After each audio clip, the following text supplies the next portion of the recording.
Our kids have fought through so much, beginning last year, at the end of the season, struggles this year.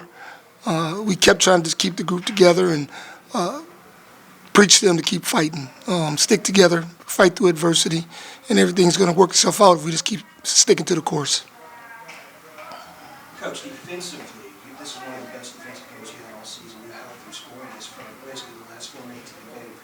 Going into halftime, y'all were down 11. What was that message coming out to you? Well, what's funny is actually we weren't bad in the first half defensively. We started it in the first half with our defenses being a little bit better. We weren't scoring. That was the issue. We weren't making shots. We were turning the ball over a little too much, and I think it affects our guys when we don't score. They look at it as get downward trajectories, get downtrodden and stuff. But we continue to fight, and that was the message at halftime. Just continue to fight. We're going to chip away one stop at a time. It's not going to be on offense. There's no 12-point shot.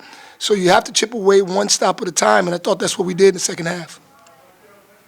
Coach, so you had 11 turnovers last game against Virginia, but only 6 today. Was that a point of focus? Well, it definitely always is. Like, we want to get value our possessions. And I thought, first half we dribbled a little too much and got ourselves in trouble in some situations. Did we have 6 at halftime? I think we might even have 6 at halftime. But we tried to explain to the guys that the more we pass the ball and move it, we're going to be in much better shape than if we try to dribble through a crowded lane because they were trying to pack the paint on us.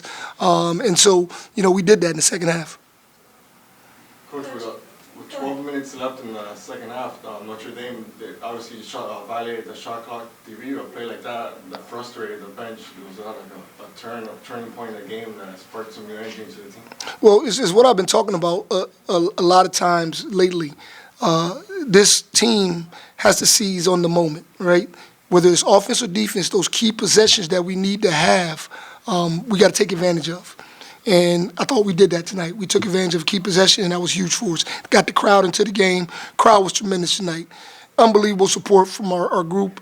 We've been in such a losing streak, and to have this kind of support and the crowd help us win that basketball game today. How about Divine, Coach? Handling the ball, running the shell. He was absolutely terrific. He was absolutely terrific. He got his 3rd foul early in the second half, and DJ Irvin told me, he said, leave him in.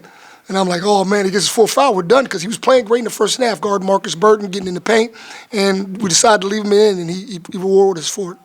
He even made some of his free throws. It's good. Coach, what was your message to the team after the game in the locker room, and how can you build on this win tonight? Yeah, I told those guys, we won the game because we deserved it, right? We fought through all this adversity. We showed up every day to work, and that's the way we got to continue to do it. It can't stop here. We got to continue to work, continue to fight, and we put ourselves in good shape.